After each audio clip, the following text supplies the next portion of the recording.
Olá, meu nome é Ariane Bueno, eu sou aluna do curso de História da UFPEL e hoje eu vou apresentar o trabalho intitulado O Ambiente Laboral e as Questões de Gênero, Padrões de Comportamento e Vestimenta Esperados às Mulheres a partir da análise de processos trabalhistas, orientado pela professora doutora Lorena Gil. Durante muito tempo, as funções que homem e mulher deveriam exercer na sociedade eram definidas a partir de uma taxatividade social.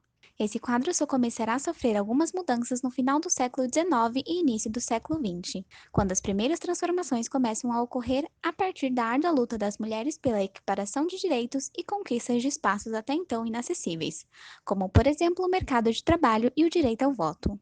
Entretanto, por muito tempo, mesmo exercendo ofícios assalariados, o trabalho da mulher foi marcado pela inferioridade em detrimento de uma supremacia predominantemente masculina no mercado formal.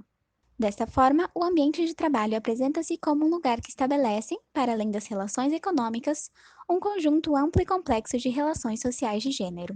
À vista disso, o presente trabalho visa refletir, a partir de dois processos do Memorial da Justiça do Trabalho do TRT4, referentes à cidade de Pelotas, correspondentes à década de 1940, as experiências e dificuldades relacionais femininas nos espaços laborais, no que tange, sobretudo, a como os padrões de comportamento e vestimenta esperados para as mulheres à época afetava, inclusive, o ambiente de trabalho. A metodologia utilizada corresponde à análise documental, sendo preciso avaliar cada documento a partir de seu contexto, autores e elementos da problemática. O primeiro processo tem como reclamante Alice, a qual era viúva e atuava como servidora no toalete das senhoras no Teatro Guarani. Segundo ela, precisou faltar em um dia, pedindo que sua filha substituísse. Mesmo assim, acabou sendo despedida. Mediante tal situação, pleiteou diferenças salariais e pagamento de aviso prévio. Porém, o empregador alegou que Alice não era sua empregada e que apenas por concessão assistia filmes e ajudava no toalete, recebendo eventualmente uma pequena gratificação. No momento em que estava sendo realizada a audiência, Alice foi expulsa pelo juiz que afirmou o seguinte: a reclamante, desde o início da audiência, se portou de modo inconveniente, interrompendo a parte contrária e, por fim, culminando em interromper até mesmo essa presidência. Tornou ela, por sua insólita conduta, imperdoável mesmo numa simples mulher do povo, impossível o prosseguimento da audiência. Em face disso, foi ela mesma expulsa e o processo arquivado.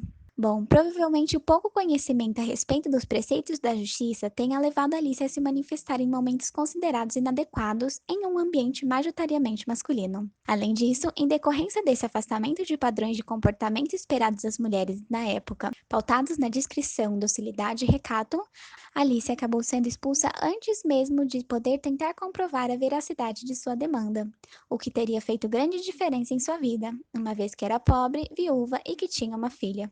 O segundo processo tem como reclamante Dalila, a qual era viúva e trabalhava como costureira na firma James Catlin. Segundo ela, em um dia de intenso calor, tirou uma blusa de tecido grosso e ficou com outra de tecido mais leve, motivo pelo qual a esposa do reclamante a chamou de indecente, imoral e escandalosa. E mesmo que tenha colocado o casaco novamente, conforme lhe foi ordenado, acabou sendo despedida.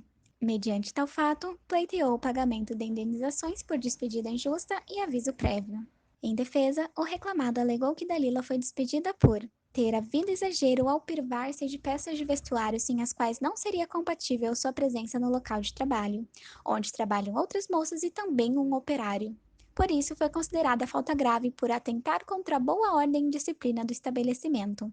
Como resultado, a ação foi julgada procedente, uma vez que a junta considerou que a vestimenta usada pela reclamante poderia ser tida até certo ponto como inconveniente para uma senhora, mas nunca indecente a ponto de ofender a moralidade média. A experiência de Dalila deixa evidente a atuação da ordem patriarcal como um modelo de dominação da mulher a partir da vestimenta. No momento em que a reclamante teve um desvio daquilo considerado moral à época, foi dura e injustamente penalizada, com palavras ofensivas e com a despedida. Mesmo que a ação tenha sido favorável a Dalila, é possível perceber que no próprio discurso da junta, a vestimenta é apontada como um medidor da moralidade social. As experiências tanto da Alice quanto da Dalila narram algumas das dificuldades enfrentadas pelas mulheres, sobretudo as mais pobres, frente a ambientes majoritariamente masculinos e pautados por preceitos patriarcais. Embora ambas reclamantes tenham suas histórias experienciadas ao final da década de 1940, vemos traços de suas vivências ainda hoje, uma vez que, além das mulheres encontrarem dificuldades e limitações em se posicionarem nos ambientes públicos, existe ainda uma construção social em volta da identidade do gênero feminino, preceituando os padrões comportamentais, ocupacionais, físicos e psicológicos esperados das mulheres. Aqui estão as referências, obrigada.